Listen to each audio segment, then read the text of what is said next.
Welcome to Reddit Reads r/ProRevenge. Our first Reddit post is from Thethingrengiant. AT&T tries to screw me over 139. I actually screw them out of 72,000. Skip to the bottom for the TL drive if you don't want to read about my arduous trip through customer service hell. After my wife and I got married last year, we decided that we should both get on the same phone plan. We went down to the AT&T store and met with a rep who told us we'd both be on an unlimited plan for 70 all-in, including taxes and fees. I was very specific about getting the all-in price for the service. It seemed like a decent deal, so we signed up. 2 days later, I log into the website and see that there's already a bill for $139. I call up a rep to see what's up, and they tell me that between the activation fees, taxes, and surcharges, the bill was correct. I told them what the salesperson told me, and they basically told me to pound sand. I promptly told them I wanted to cancel the service and wanted the $139 waived. They said they could cancel the service but could not waive the bill. They also told me if I canceled immediately, my wife and I would lose our phone numbers, which is true. So I figure since I already have to pay for the month and I don't want to lose my phone number, I will just get a new carrier and cancel when I'm ready. So I do my research and find Visible, which is excellent, and we make the switch.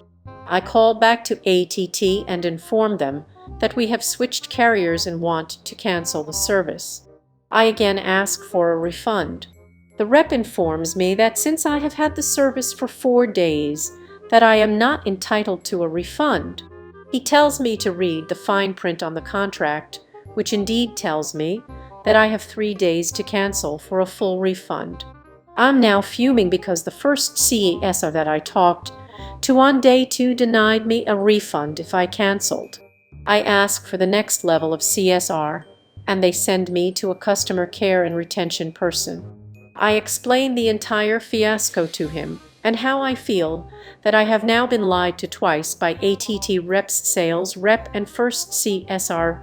He is a really cool guy and apologizes and says he'll take care of it and will completely waive the bill. I am very thankful and hang up thinking that this is finally resolved. Fast forward a month, and I get an AT&T bill in the mail saying my payment was not received and is now late. I again pick up the phone and call AT&T. I eventually make my way through 2 CSR reps until I get back to the customer care and retention department. This time I did not have the chill dude. Instead, I got a very smarmy woman who said that the bill was due and it owed the entire amount. I asked her to please check the CSR notes and that the last guy told me he would waive the amount. She put me on a 10-minute silent hold and came back and said she'd escalate the matter to her supervisor. She said I should receive an email by the end of the week with a resolution. 2 weeks go by, no response. I call again. This time, I get a very nice lady that is sympathetic. She says she'll waive the bill. She comes back and tells me that she can't do anything because the bill has already been sent to collections. She said not to worry and that she'll send a letter to collections to have them waive the debt. I ask if this will go on my credit report and she says no, and that they'll take care of it. 6 months later, I get a letter in the mail from Sequim Asset Solutions out of Georgia trying to collect on the $139. I immediately send them a letter via certified mail demanding that they verify the debt since it's obviously bad. I hear nothing for 2 months. I go in and sure enough Sequim has indicated that the amount is in collections. I immediately write letters to all 3 bureaus requesting that they remove the remark. A month goes by and every single one of the bureaus removes the mark, thank God. Another 3 months go by, and then I get a letter from Sunrise Credit Services in NY again trying to collect on the debt. This is truly unbelievable because it appears that Sequim couldn't verify it. I send another certified letter to Sunrise demanding verification. I get nothing in reply. So far they have not attempted to put a mark on my credit. That's where this part of the story ends. Who knows what will happen next? I could file a lawsuit, but the filing fee alone would be more than the amount owed. Here's the thing, I am not cash-strapped. I am blessed enough that I could easily pay the $139 without making a dent in my budget. I have lost 5x that amount in hours spent on the phone and writing letters. But I am determined to go to the mat with AT&T on principle alone. This brings us to the revenge stage. You see, in addition to my day job as an attorney, I am an elected city councilman in my town, and when I was going over our monthly expenses, I noticed that we were paying AT&T close to $6,000 a month for our phones, internet, and television services. We're a fairly small town, so it was pretty obvious that we were being bent over by these clowns and that we could save a ton of money by switching. I started working with our city manager and its director on finding other solutions. We discovered that by switching to various carriers and providers that we could save half. I never looked that closely into our telecom expense had AT&T not jerked. 2 weeks ago, the resolution to switch was put on our meeting agenda, and the council voted to pass it. We decided to completely cut ties with AT&T.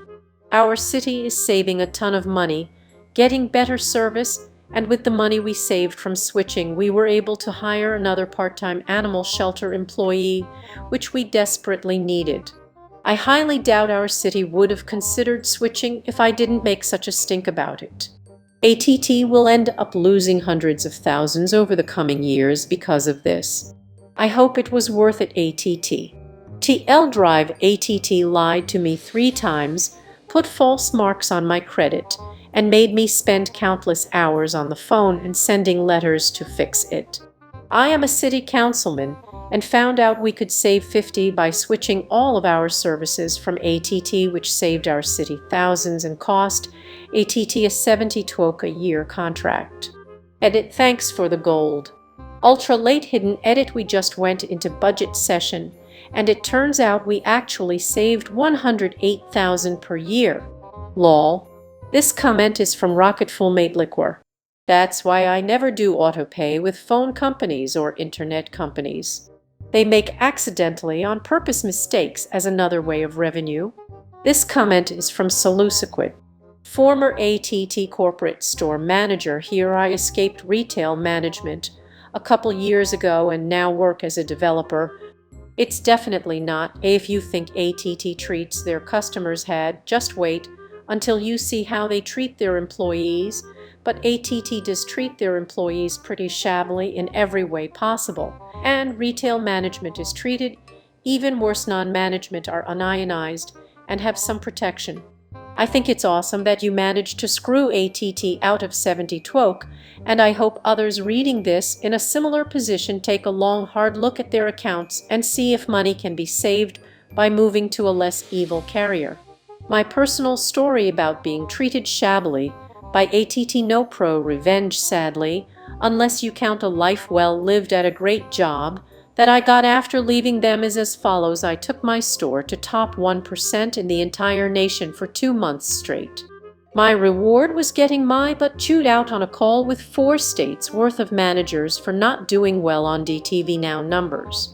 You see, I hadn't written up or put on discipline any of my employees for low DTV Now numbers. Now sucks. Mind you, all of my employees were ranking extremely highly overall, and we were killing it across the board in every other metric. I think pretty much all of my employees were overall ranked top 15-20 in the district, but it's been a couple years and I don't remember all the stats. I had been working my butt off along with all of my employees. We were slammed with business and badly understaffed due to a hiring freeze so Randall Stevenson could buy a new jet or something. In talking, we were working 6-day weeks, lots of overtime. I fought back on the call as hard as I could and flat out refused to discipline anybody for being 200% or more, to quote, overall. That just made me a target because I didn't roll over like a good boy. I defended myself and my employees for a good 10-15 minutes while getting ripped into. I then got pushed privately after the call by the 2 layers of regional management above me. What I should have done according to them is cheerfully acknowledge that we sucked, promised to discipline as needed, and then backed off. Since I did do that, I was in the wrong. I left AT&T a few months later, never looked back. That kind of treatment is unconscionable. End rant. Edit. Wow, my first gold, thanks. This comment is from Venkman. That happened to me with Verizon. Had a tablet with data guaranteed to be only $10 a month. Every month I would get a bill for $35. Every month I had to call and argue. Now a word from today's sponsor. Surfshark is an all-around VPN solution that can do everything from torrenting as well as streaming to browsing the dark web. Surfshark is one of the very best all-round VPN, terrific for Netflix, torrenting, confidential browsing, as well as staying safe on public Wi-Fi. Check out Surfshark today, link is in the description. Now back to the video. That was Reddit Reads r/ProRevenge. If you like this content, please subscribe and click the bell icon so you are notified of new uploads. We upload new videos every day. Also subscribe to our Patreon, as that will help us a lot. See you next time.